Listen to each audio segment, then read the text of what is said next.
Okay, we're live. Nicci, it's so good to meet you officially here on our Divergent discussion. Thanks to Kaboose for holding these, and I'm really thankful to you for your time in the hot weather in the UK to make time for this. Thank you so much for joining us. We're going to be speaking about communication and processing differences in neurodivergence, which is a very interesting topic. It's a difficult topic, I think, to tackle. So good luck to you answering these difficult questions. But I'm going to be there with you, so we'll handle it together. Welcome everybody to the Divergent discussion. My name is Carla. I'm a registered psychotherapist, trained psychologist. I'm also the clinical lead for Kaboose. I'm currently doing my PhD in specifically in ADHD in women. Kaboose is for neurodivergent people and the organizations and communities around them or us. Kaboose is the platform that bridges the gap between lived experience and everyday reality through community built by people who get it and the practical guides designed to actually help wherever life takes you. This is just a reminder that these Divergent discussions are being recorded and that you can get the replay at any time. And also, if you have any questions, you can just add them to the chat and we will get to those in the end. Okay, I'm going to do your bio, Nicci, and please just stop me if I'm saying anything wrong or if you want to add something. Sure. Okay, I do have a thick South African accent, so it might not come across 100%. Nicci Lou, Sounds is it good. Lou? Yeah.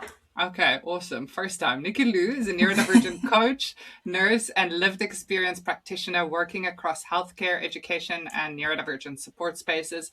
She brings together clinical expertise with real-world experience of masking chronic health challenges and long-term identity reconstruction. That's such a familiar sentence that I feel like we go through that when we receive our diagnosis, especially later on.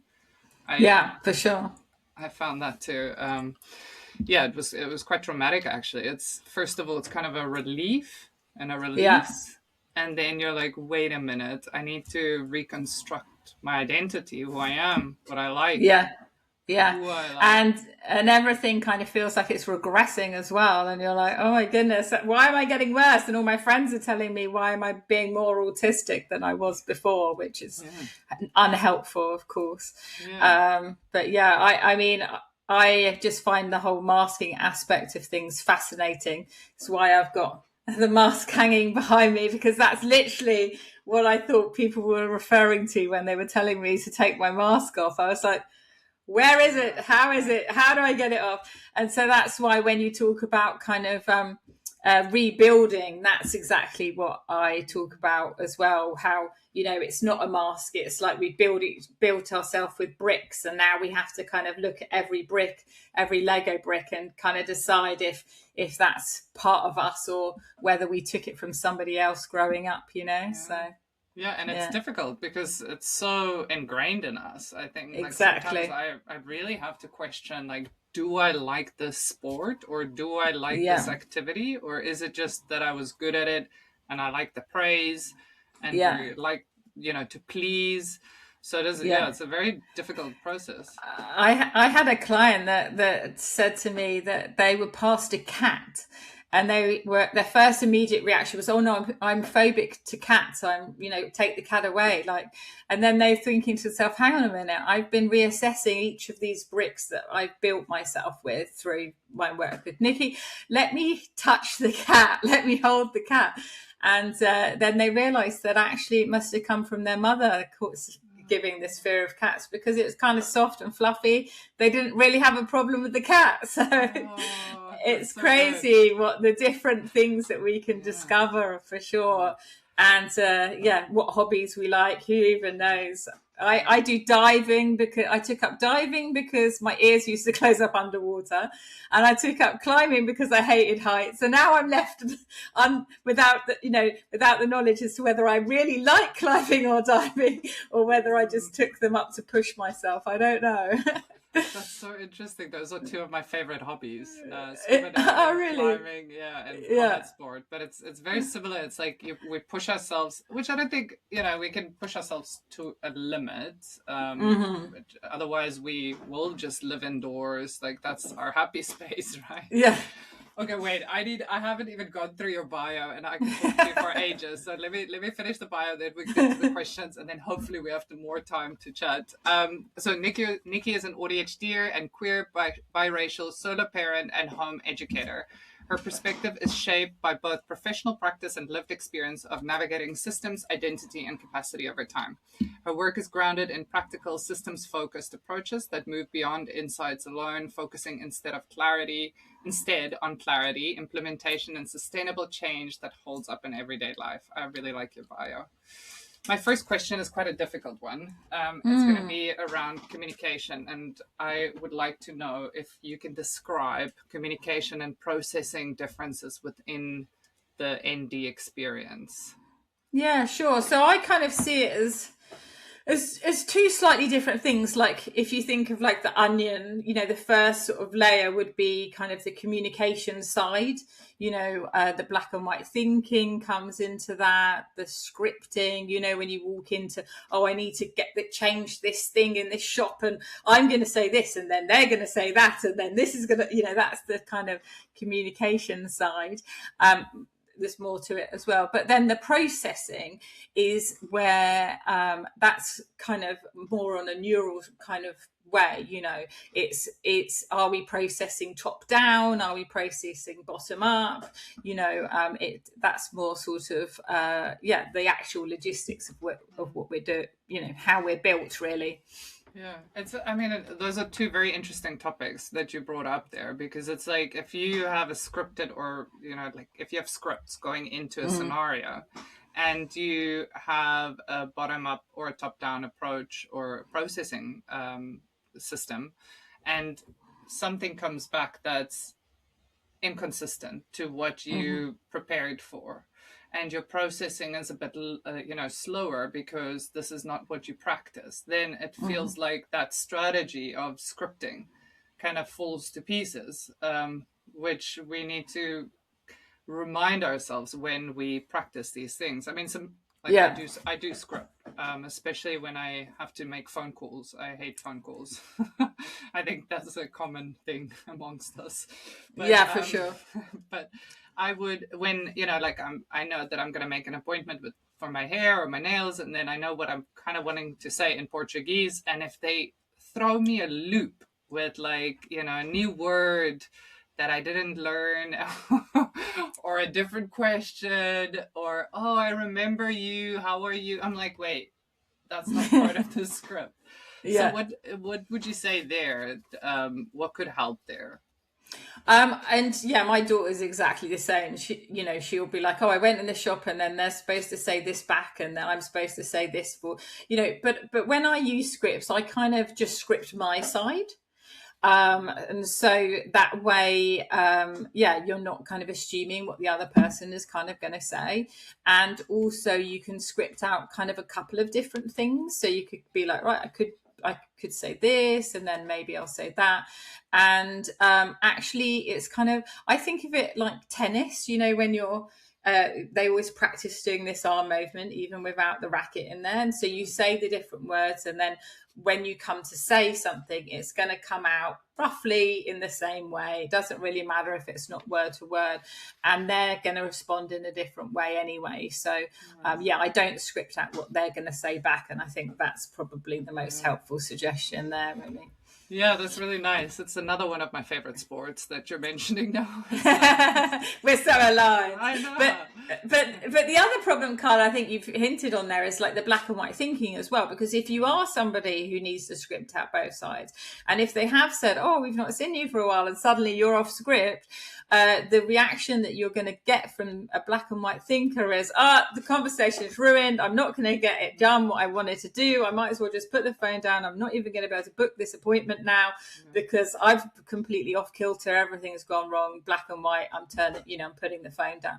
So I think another aspect to bring in is like keeping that grey. And I think by my not scripting out the other side is trying to keep that grey, because it's like, I don't know what they're going to say. I'm going to be okay with that. That's the grey of this.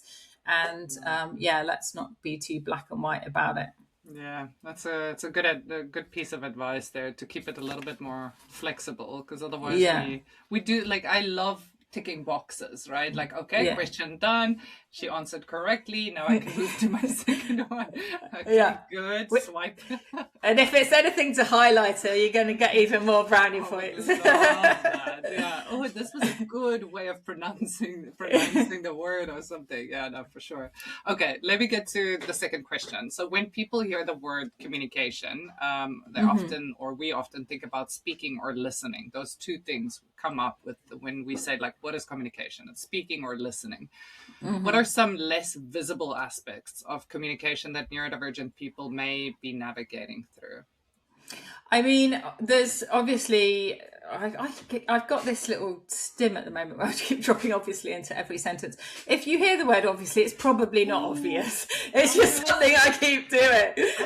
I love a word repetition. Yeah. I'll pick it up from you. Don't worry. I'll use it. Obviously. I'll obviously use it, and then you can use it if you want. Okay. Perfect. So yeah, not obviously. 75% of communication or something similar, I'm no good at exact statistics, is non-verbal, right? So there's different cues people are picking up on tone, on, what their eyes are doing, on, expression, all those sorts of things, which notoriously can be quite hard for us to pick up on. Especially if you're a neurodivergent like me, who when they're talking, I'll be able to look straight at their nose or their lips. And I like a good lip read. But when I'm talking, I'm looking over their head because it's just they're going to distract me if I look at their face, because I'll get sucked into their whirlpool of eyes and I'll get lost. And so, of course, you're not picking up on all of those different communications as much, is one sort of aspect to it. Energetically, a lot of us are very tapped into energy, and so sometimes we're lucky that we can pick up on that. But whether that means we're going to stop, even though we know that they've switched off on a board now, doesn't necessarily mean that's going to happen. I'll quite happily continue to talk to somebody who I energetically know is probably bored at this point, but I need to finish what I want to say, so I'm going to continue. So that's one aspect. But of course, the other things to think of as well is sort of, the masking element and, code switching between, different ways of being to kind of try and please people, and bringing in, what should I be saying now? What shouldn't I be saying? And that, all that sort of overthinking aspect, as well as, just trying to work out the small talk dance and things like that that's happening underneath that isn't obvious. So yeah, it's really tricky, actually. It's when I started looking at all the things we're doing just to try and stay not just to stay engaged, really, like all the things that go through our mind. At some point I started writing down my thought processes, and I was like, okay, so now I'm thinking, look at Nicci because she was just speaking about eye contact, and now I'm thinking, don't look at Nicci because now she said that we're not supposed to be looking so much. And I'm like, what am I doing? Who am I doing this for? Am I doing it for her? Am I doing it for me? Am I, do I look strange? And then it's a bit of a swirl downwards, a downward spiral. Absolutely. Yeah, for sure. Yeah, there's so much that we have to kind of, well, we don't have to with my PDA kicking in here, but that might be better if we let things go a little bit. You know what really helped me was living in Portugal and not being able to speak the language, because I'm such a people pleaser, I guess, but also I hate awkward silences. So I feel like I need to interject when there's a group and I'm like, oh, nobody is saying something, let me bring up a topic. But in Portuguese, I can't, because I'm very much passive. I'm just answering questions, really easy questions. Yeah. So I had to sit with that awkwardness. And then I learned, it's actually not my responsibility to take on all of these nuances. I can also just let things go a little bit. But it's a hard thing to learn. Well, two things came up for me then. Firstly, I love traveling. We recently got back from 18 countries in 2 years, like in a van and couch surfing and stuff. People say to me, "Oh my God." Obviously. Obviously, people say to me, "How did you do it? How did you do it?" And I say to them, "Well, it's great. I love being a traveler in a different country because every weird thing you do, they're like, oh, these English are really Yeah. odd." It's nothing to do. Actually, I rarely admit to being English when I'm abroad, but yeah, people will just think, oh, she's not from around here. It's fine, and even if they're not even thinking that, because really they don't care what I'm doing, I'm able to think that about the situation. I'm able to be like, oh, it doesn't really matter, what's kind of happening here because I'm just not from around here, so it's fine. Yeah, it's so good. And I think I know so many of my clients live abroad because of Yeah. this reason. I think we feel more at ease when we're in an unfamiliar setting, which is very different to the textbook autistics or ADHD. I mean, Yeah. maybe ADHDers, they would say that we like novelty and whatever, but I'm, as an undiagnosed ADHDer, diagnosed ADHDer, do like structure, routine, sameness, but I do like that novelty too. But many Yeah. of my clients feel more at home where they are in a foreign setting because I think it's because of this feeling of like, well, we're not weird here because Yeah. they're seeing us as strange already, so it's okay. Yeah, and it doesn't matter if you get it wrong. There's the rule book that they were given at birth culturally was different to yours, and they're quite happy to explain the rule book to you as a tourist. But in your own country, speaking your own language, even putting English subtitles on the UK television, it's just not like that's why are you doing that? Like, you were born here, you should be able to know these different rules from what we're doing here, right? Yeah. That's the preconceived impression of what you have of them. I mean, the older I get, I'm 47 now, I realise that actually people really don't care what you're doing. They never did. It's all just like something for me to overthink in the first place. It's all in our heads, really. But I mean, it is, the other thing that you touched on was our intuitive sense, that reading of the energy. And we can pick up, even if they don't really pick up on it. And this is where I think it becomes quite intense for us because we'll pick up that this person might be thinking, oh, she's a bit strange, but it hasn't really landed to the other person. So they might not even really intellectualize what they're thinking. And we're like, there was a look. I can't explain it, but there was a look. Yeah. And I know what that look means because of some of the traumas or whatever. But yeah. But also, like, I think that is a thing. I mean, I used to say that to my mum, and obviously mums are like, oh, don't be ridiculous. I used to be like, people decide they don't like me from across the room, and she'll be like, oh, no, give it people a chance. Anyway, I ignored her and carried on with my overthinking. But when we were in Switzerland together and on holiday, and a waiter came over and gave everyone the menu, it was like, oh, not you, like this to me and stuff. My mum was like, oh my God, I actually see what you mean for the first time in all these years. What did you do? And I'm like, I don't know. This happens all the time. People just decide that they don't like me, and that's that. But you mentioned around energy, and that was another thing that I wanted to touch on earlier. So I have sort of a different way of empathizing for people, for example.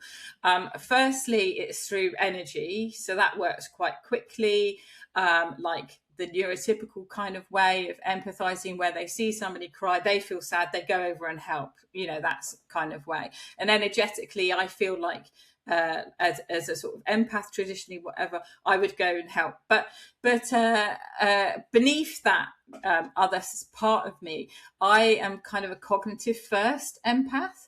And so that's where, something that you need to bring in, as well as that invisible communication, because where people can just empathize straight away, can't remember the name of it, but they're like Wi-Fi empathy, right? So it's like download, off they go. I'm going to help you now. Off we go. I'm with you. I'm feeling you. And I'm not going to say anything wrong. But cognitive first empathy, they're like the library. So they go into their library, they look for all the books of their experiences, they take them off the wall, they open it up, they say, oh, your grandfather died, but my dog died. So I can look at how I felt when my dog died and I can empathize. And so in your 20s and teens, you might start saying things like, oh, my dog died, I know how this feels, and then upset them because they're like, this is nothing like a dog dying. But as you get older, you realize that actually you just take the book off the shelf, you read it, but then you don't say anything. You sit with their pain for a little bit, and then you empathize with how that must feel. But yeah, that comes from sort of being, cognitive first, empathy, for example. So that's another whole sort of thing that you're processing in the background without it being a visible way of communicating. I've never heard it explained like this. It's such an interesting way of explaining it. I've heard it of one of my clients told me it's not one-upping, because a lot of people think that we're one-upping something. Yes, exactly. And I thought that about myself and felt really depressed, thinking, why am I so mean? But actually it's not at all. It's empathizing. It's the way we're trying to empathize. Yeah, and he was also saying it's like we're not one-upping, we're actually just sharing because we're truly caring. So we want to show the person that we're there, we understand their pain, and we felt it, so we're feeling it now with them again. So yeah, story swapping, that's it. Story swapping, it's not one-upping. Yeah, that's the absolutely kind of said. Yeah, for sure. Okay, I want to go to a third question because we're going to run out of time pretty quickly. It's lovely though, I love it. I think we need to do a part 2 here. So communication differences are often talked about, but processing differences can be less understood.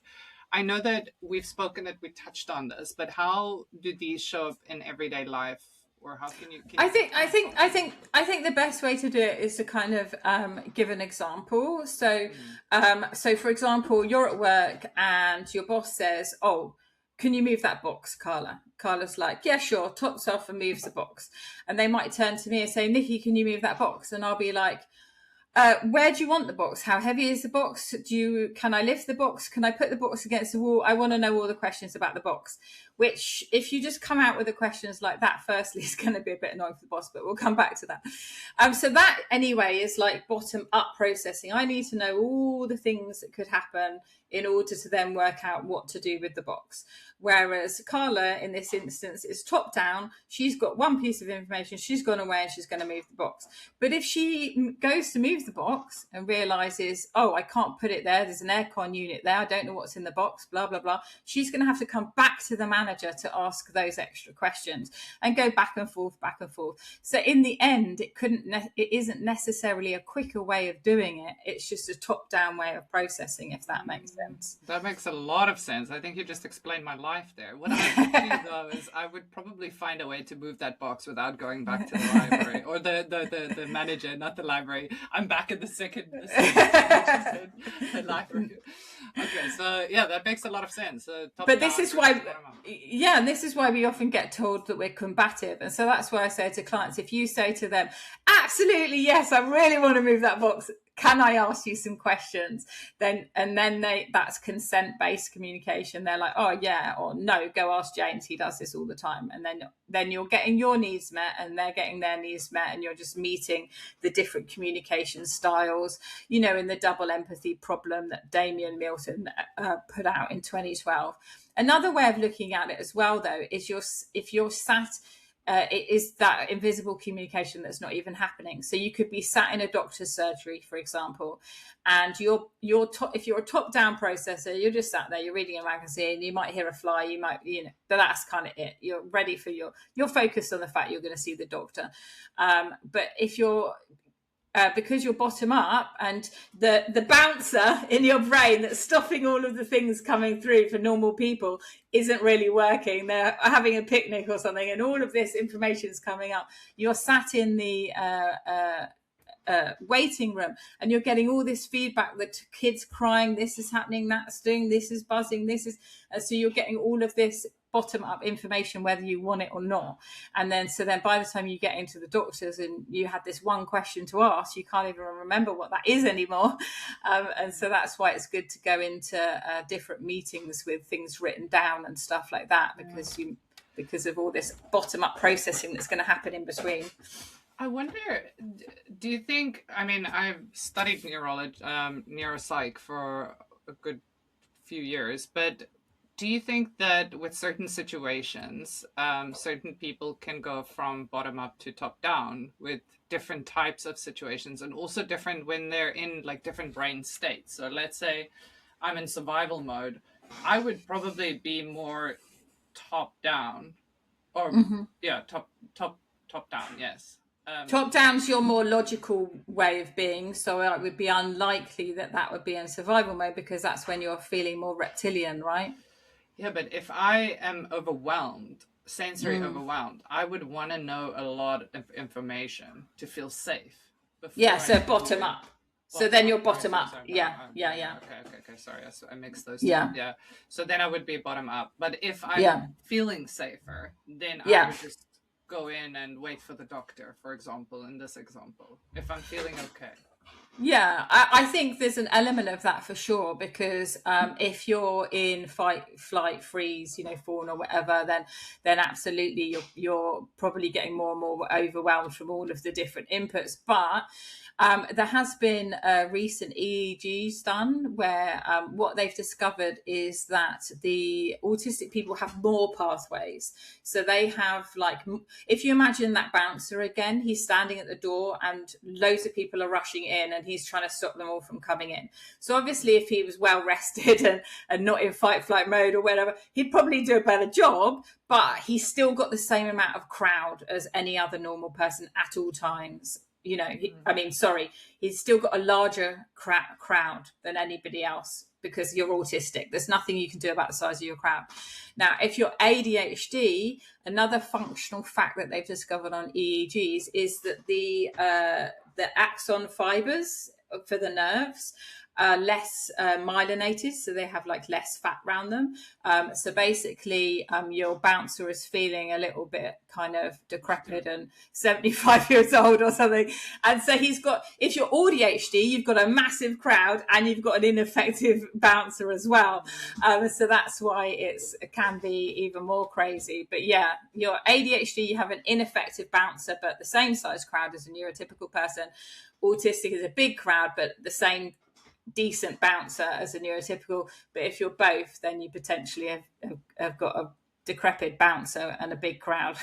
So the end of this question, or what we can learn from it, is that we should go into the club, but we should just stay calm at all costs, because bouncer's gonna letting us in, but they're gonna be asking a lot of questions. Just go in, enjoy yourself. Everything's gonna be okay. That's what I tell myself all the time. Everything is going to be okay. I think you always go into the club, but if you're like most neurodivergent people, we go into the club, we check all the exits, entrances, toilets, because that helps us feel safe. And I think, because the people are just like microscopic, they're not really us, they're what's happening in our brains. So I guess what would be the best thing would be to make sure that bouncer had his self-care, he's replenished, he doesn't have extra loops and stresses and all other things to worry about. Because if you're worried about something you can't change, for example, like you're sat in the doctor's thinking, what's this blood test going to be like? Oh, I don't know the answer. No, you don't know the answer, but you do know what you could cook for dinner tonight, or like what I could wear tomorrow, because you could just keep that simple, or answer those questions that you can answer, and then the rest of the thing won't be overwhelming, if that makes sense. And also, distract yourself a little bit with something that gives you joy, so that you can get that. Amazing. Awesome. Okay. We spoke a little bit about the processing differences, and how that influence communication. What I want to talk about is the experience of information overload and communication fatigue. What does it feel like, and how does it impact a person's ability to stay present in conversations or respond in real time? Oh, excuse me. I mean, obviously how you kind of are in overwhelm, which is what we're really talking about, differs from person to person. But if your body is overwhelmed, then it's going to move out kind of logical thought and take away any of those logical sort of things we do as kind of humans. You know, speech is one of the first sort of things that gets a bit, you might start losing your words, or I stutter, or I lose, I know what the word is, and then somehow it gets lost before it gets to my mouth, for example. And you know, people always talk about how their digestion shuts down as well. That's something else. So if you think of everything that you need for fighting or running away, and everything else that you don't need, it's those things that you don't need that are going to be starting to kind of struggle. Like how you're thinking, how you're eating, you know, sleeping, those sorts of things. Oh, that's also a good way of thinking about it, and thinking about what you need to replenish. Yeah. And also, like, I always think of, you know, people talk about spoons. I find that really hard work to think about. How many spoons do I have when I get up? How many do I get rid of for each activity? Like, that's too confusing. You're giving me something else to do. Exactly. But the concept is the same. But for me, it's a bucket. So you wake up, and like, if you've had a rubbish night, or, you know, you've not slept or whatever, your bucket's already nearly up to the top, right, of overwhelm. If you're well rested and you're eating lots of protein and you're doing lots of exercise and keeping your dopamine and cortisol at the right levels, then you might wake up and it'll be like, you know, down here.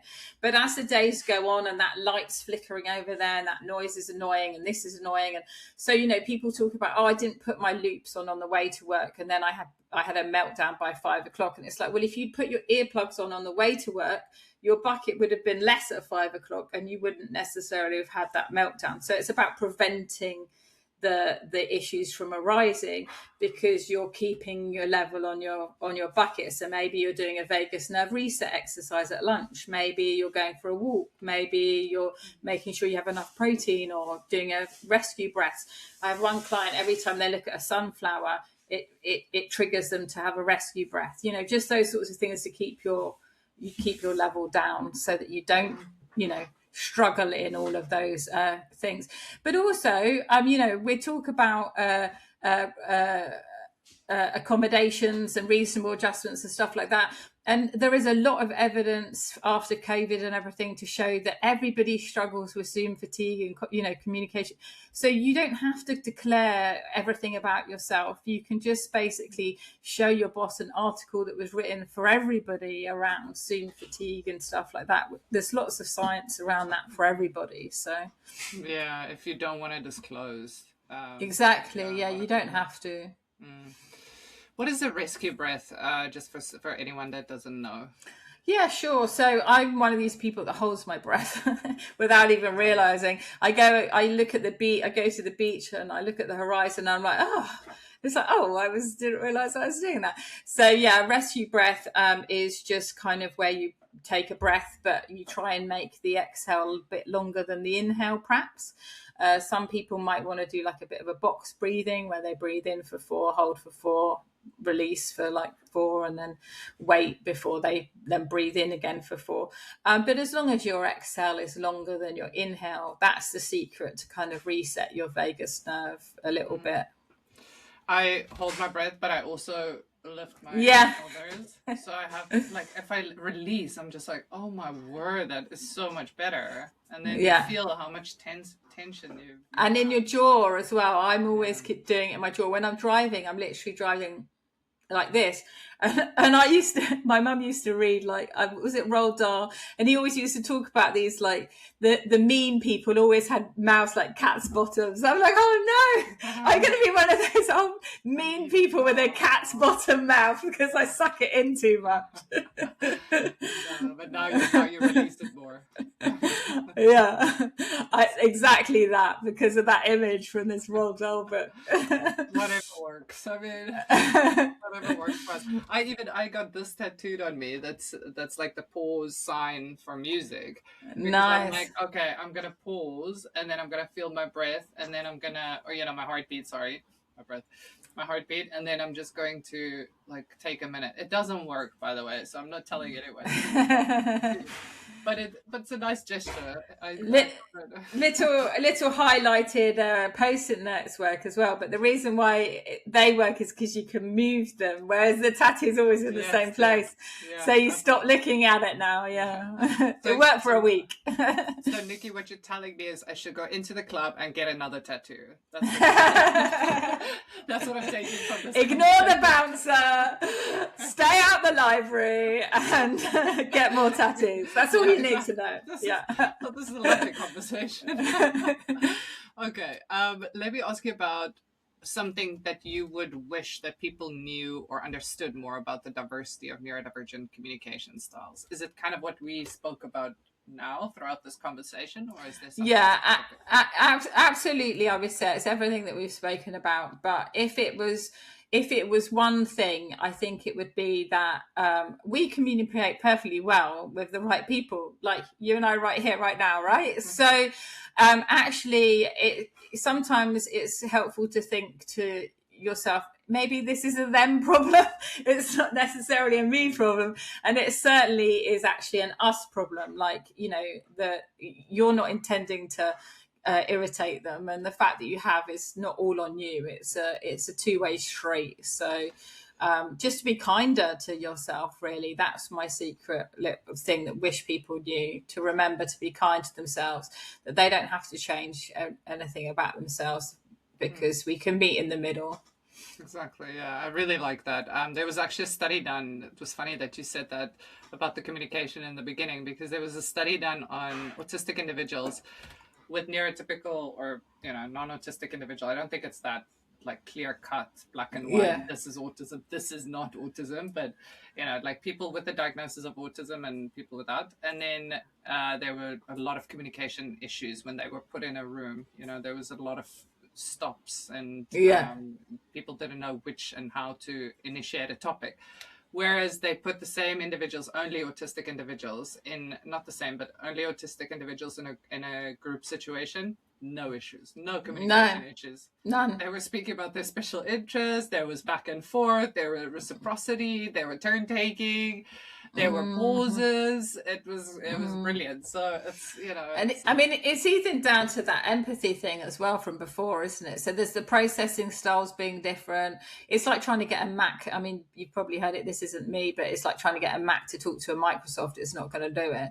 But but also on top of the processing, where one's wanting it bottom up, the other one's wanting it top down, and the weird small talk dance that we're supposed to understand, and the speaking between lines, like just say the thing. Don't just ask a question that has no relevance to the question that you're actually wanting asked.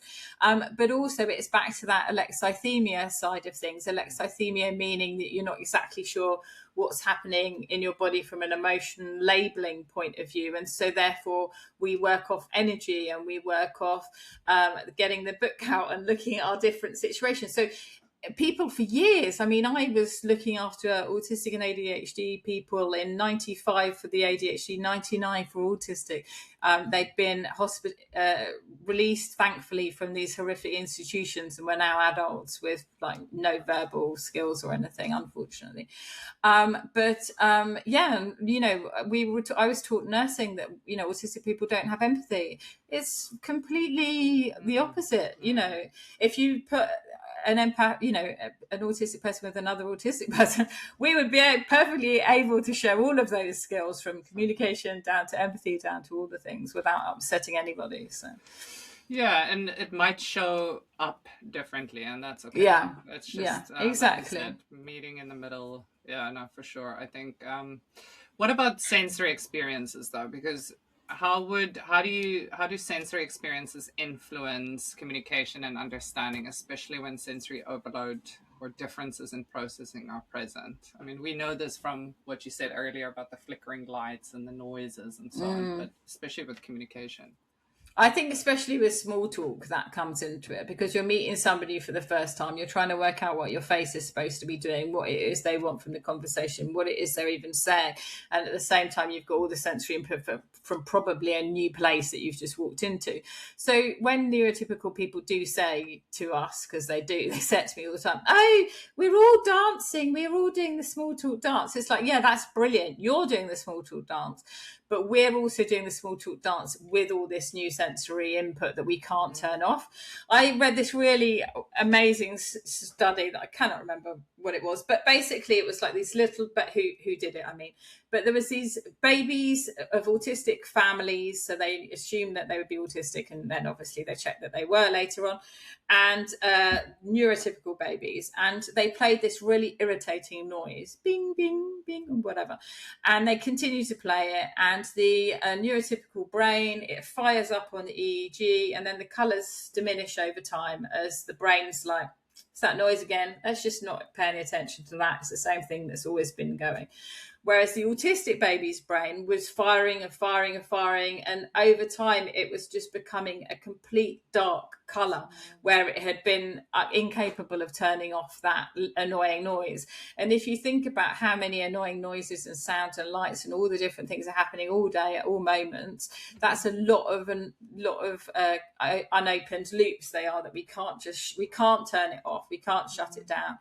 And so, to then layer on top of that, oh, well, let's do that small talk dance. And I'm going to, now you have to read between the lines and do all these things as well. It's just, it's too much. Too much, yeah. I really like your analogies because it makes a lot of sense to me. And I can't switch things off. I mean, I would love to. And so many of my clients say that. They would love to just not hear the person or the sound or smell the thing that's always there and have it overwhelm us in the sense that it does, and also I don't like dancing, so like I don't want to do any dance, not a small talk one, not a bad smelling one, not a bad hearing one, nothing. I don't want to do any of these dances. I mean, a Lush shop, oh my god, I remember as a teenager and used to hang around, before I knew it was Neurodivergent and everything, my friends would be like, oh, let's go in Lush. I'm like, mate, I'm not going in a 50-meter radius of that place. It stinks. It still smells so bad. I can't orange, everything all at the same time. No, it's too much. I can't do lots of big smells and stuff anyway. It's just too much. There's I can hear that you like studies. There's a really interesting study. Well, I'm just assuming there, so I don't know. No, I come from a nursing background. I love a bit. I'm like science meets woo at this point. Awesome. All right, perfect. So there's a study. It's a little bit older now, I guess. I think it was in 2021 or something. That was done with olfactory senses and autistic individuals, and they showed, I don't know what the correct term is, you probably do know this, but the clep in your nose, the little thing in your nose that closes and opens as the fragrance or the the smell comes in, with neurotypical noses it closes when it's a bad smell. With autistic individuals it stays open we don't know why, because like maybe to see if it really is a threat. Yes, it is, but it's still coming in. It definitely is. Shut it. How is that? So I remember this because my ex is autistic, and he would go like this. He's like, oh, the cat just pooed. And I'm like, why would you say that? Why would you smell it so much? And how do you do this from so far away? Because he obviously just got that. And he was like, oh, it's really coming in there. Because of course the other thing as well, this could be the case, although I wouldn't say because I don't know, but in their instance, but of course we're also seeking of certain things as well. I never seek smells because I never like them, apart from I do like a bit of lavender and stuff, but I go for a walk and I touch all the fluffy flowers on the way, or if I see somebody in a jumper, it's painful for me not to want to stroke them, even though they're a complete stranger. Just gently touch their fluffy jumper, because there's certain sensory seeking behaviours. There's very we've all heard about the autistic spinning and all that sort of thing, swings, and my kids love a trampoline. We've not really been into into the spinning side of things, but me and my son do flap. So, like, you know, there's that sort of aspect of bringing in sensory sort of experiences as well to kind of help to regulate us as well. So that comes into it as well. Especially if the conversation is really confusing. It's great to have something that you enjoy. Like, you know, my friend has a client of mine has like a shiny stone that they carry in their pocket, or like a gem or something they can stroke that gives them comfort. Yeah, exactly. Just to help regulate us when we're out with those scary neurotypical people. Confusing communicators. Confusing communicators. Exactly. Yeah, the ones that speak, and especially probably in the UK. I mean, there it's like, oh, do you like what I'm wearing? Oh, you know, it's a great choice for you. And I'm like, I don't understand. Are you saying yes, no, you hate it, you love it? You know, it's always like a little bit. There's never a no from British people. It's more like, I think do what you love. Yeah. But like, you hate it, don't you? Can we just say it? But also it's like, oh, have you eaten? It's like, well, yeah, I ate this morning. Okay, cool. See ya. And it's like, that was actually an invitation for lunch. Did you not catch it? Like, no. I was recently ill, and I'm not going to, you know, but somebody rang me up and was like, oh, is everything okay? You know, I'm like, yeah, I'm fine. And then like a week later, they're like, I asked you if you needed help with the kids. I was like, no, that asking if I needed help with the kids would have been, do you need help with the kids?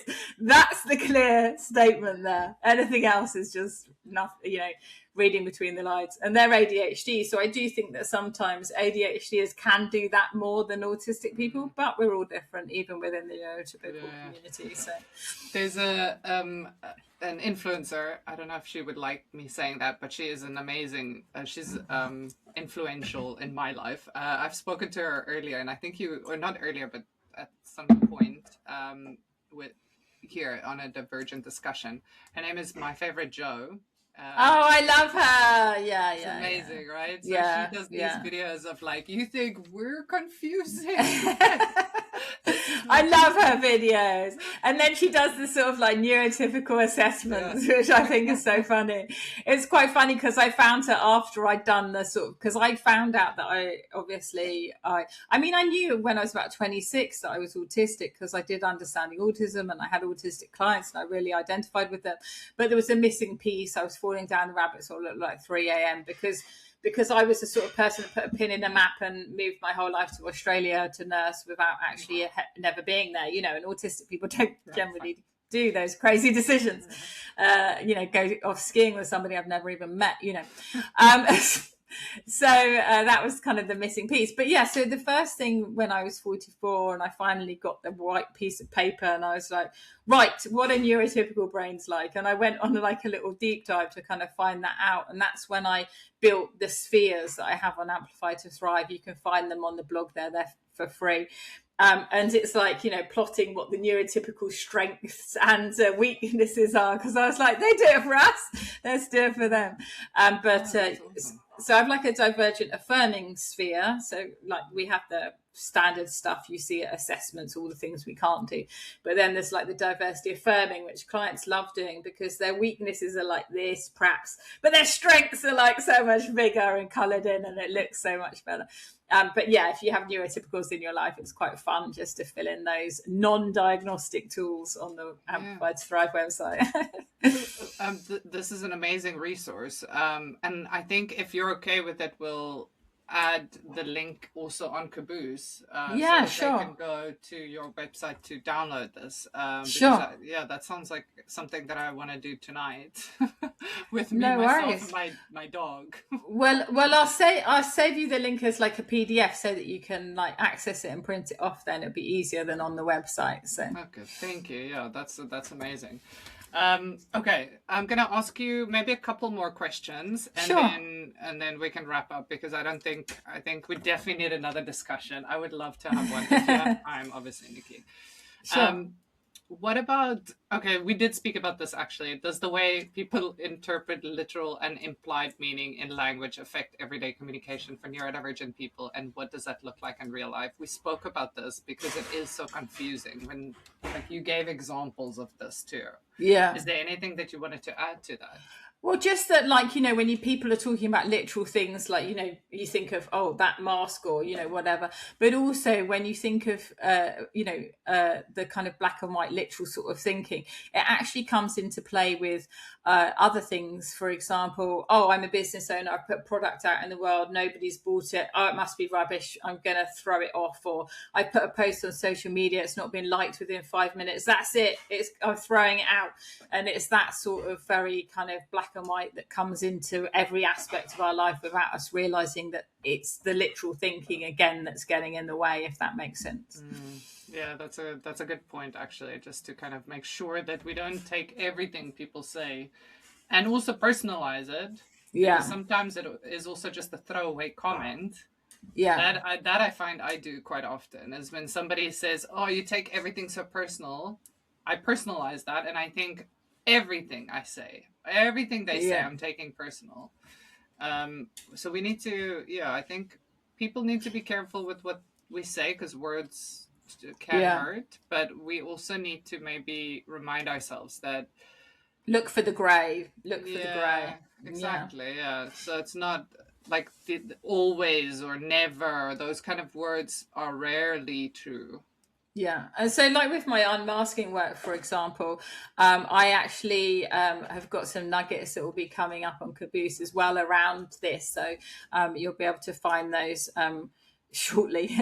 I have like an unwrapping wheel. So instead of thinking, oh, I have to have the mask on or take the mask off, like actually there's 8 different ways of kind of unwrapping yourself. Like, does this person allow for accommodations? Do they allow for me to stim? Do they let me label myself? And so some people, they may only ever do 6 out of the 8 of the things, but that's okay because you're virtually unmasked with that person, so it's okay. So it's a way of not looking at masking in such a black and white manner as well, and that brings in that layer of safety then as well. So yeah, I really like that, because sometimes I would also just say yes or no, should I mask or unmask. And it is like some of my friends I can unmask completely, and I can just say, look, I'm completely scatty today, I'm all over the place. This is just going to be me. I'm probably just going to be speaking about myself, and it's not, they don't even need to hear the rest, but it's not because I'm selfish or whatever. It's self-soothing, really. Yeah. And other people, if I start doing that, they're like, oh, you're a bit weird today.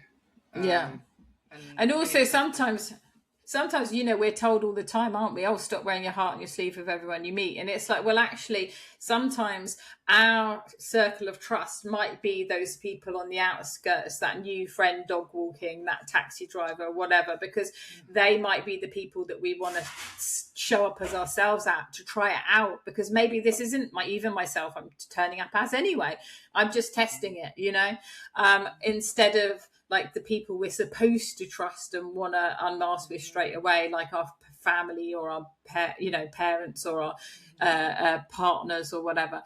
The unmasking it should never be completely black and white with everybody. You can do it person by person, and it can be those exterior people before the internal people as well. Yeah.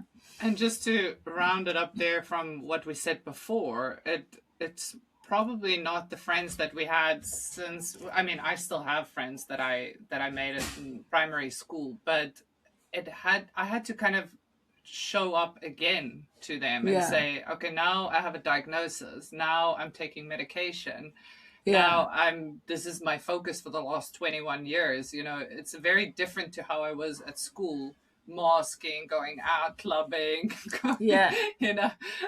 drinking because I wanted to numb all the noise. Now I'm very different, but I'm still the same person. I'm just open more. But some of those friends I don't have anymore because they thought, you don't have ADHD. You're not, what are you doing? And that's the thing with this unwrapping wheel, isn't it? Like, there's one friend, I've known her 27 years or whatever. And when I talk about being autistic or say I'm autistic or ADHD as I am. But the autism diagnosing came first, and I tried it out and I was like, yeah, I'm not doing that again. But she's very good with the 7 other things on that wheel. So basically I put the subtitles on, I have my eyes, I act all scatty, I tell her what I need, I do all the other things, I just don't use the one word autism or ADHD, and she's fine. But also, you know, the other thing as well, I read, firstly, when you were talking, I was thinking about what it is to be like a queer person, where you don't come out once, you come out almost every day to everybody you basically meet at some point, because they naturally assume that you're heteronormative. And it's the same as a neurodivergent person. You have to come out if you want to, to everybody you almost meet, because they're just going to assume that you're atypical, perhaps. But also, you have a choice in that as well. Unlike, obviously Black people, they just have to come out as who they are. And, that's where the prejudice comes in even more so. But I've lost my train of thought. Oh, my goodness. Yeah, I think it's constant. It's constant that you have to choose to either unmask and who you unmask with. And it's like you said, it's like 2 layers in. Like, okay, so now I'm part of the LGBTQ plus community and I am neurodivergent. So I choose that I need to unmask or disclose this part of me and this part of me. So it's a lot of work, really. Well, that's a double mask, and there's like a crossover of about 50% of the community, depending on which study you look at, is seen to be both. But I've taken it the layer on the onion down a little bit more, because I interestingly saw this Instagram post earlier today that basically said that a friendship actually isn't somebody who expects you to stay the same. A friendship is somebody who's good with you changing. That's how friends last. And so actually, maybe that's not the dream, that we stay the same. Maybe we just find people that change with you all the time. And this was like a woman in her 80s that had a friend, since childhood, and people were like, well, how do you do it? And they're like, well, some years we stay in contact a lot, other years we don't. Sometimes there's a divorce, there's a kid, there's a pain, there's a this, there's all these different things that happen, and you just go with the flow through all of that. And that's what makes a true friend at the end of it. They don't expect you to say the same at all. That's so nice. I want to actually end on that, because I think it's such a relevant topic for so many of us, how to make friends, like true friends where we can, or authentic friends that we can just really be ourselves with. Yeah. It was so lovely chatting to you. I could chat to you forever. Well, not and forever. You, Carla. Let's not be literal. Yeah, I'm literally saying forever in my mind in this image now. It's a long time. Obviously. Obviously. I'm taking obvious now from you. No, I really do stim on words. So sometimes I'm like, okay, Carla. I remember I studied in America. So I did public speaking, and there was one professor. I studied in Utah, which is like a Latter-day Saints community, but he wasn't Mormon. And he told me, he said, every time you say like, because you're not American, I'm going to minus 5% from your... oh, no. And he knew that I wanted good grades. So I would start my presentation, and, we pick up from other people. I even got the American accent. I started saying, my name is Carla Pretorius. And I said... and I looked at it in his face, and he went, I was like, oh, okay. Oh, I just said but I thought to myself, okay, I need to really focus on how I speak. So now I speak slower, where I do get some crap for it, but I do think of my words, but I stim on them for sure. You're lucky that I didn't start speaking with a South African accent, because normally I'll be, back in my 20s, I'd be talking to somebody and they'd be like, oh, I didn't know you were from this remote village out in Mongolia, because you have exactly the same accent as me. And I wouldn't even know I was doing it. And I would then have to lose the accent over the next however many hours of conversing with them. Just randomly, like a little remote village. Yeah, I literally had somebody say that to me. Oh, you live in the same remote village in Buckinghamshire or something? And I was like, yeah, no. No, but I love your accent. But I can't do accents at all. If somebody said to me, do this accent, do that accent, I couldn't. But then I can get it perfectly when I'm talking to somebody without even realizing. Mine is not as my South African That's accent. masking, isn't it? For sure. Definitely. Yeah, I think also my accent, I've lost my accent a bit because I start speaking now like the Portuguese, English, which is great for my Portuguese, but not so good for my studies in English. Anyways, I just want to say thank you so much. You're most welcome. This has been so great. I just want to quickly remind the audience that this is being recorded. So if you want to go to our YouTube, YouTube channel, you'll see that. And also we've launched Neuro Nuggets, where Nicci is also speaking about masking, which is amazing. So, well, that's going to be there soon. So I've got one on overwhelm already up there, though, I think. So, nice. Yeah. Okay, overwhelm, and also the 8 layers of unmasking, which I think is brilliant. I think I definitely want to check that one out. Neuro Nuggets are short, practical guides that help you understand how your brain works and find ways to make your work and life easier. They're also able for or available for workplaces to help create more inclusive spaces created for neurodivergent people with lived experiences by neurodivergent people with lived experiences. Sorry, I'm getting tired. It's late now. Thank you everyone for watching, and we'll see you soon. Bye.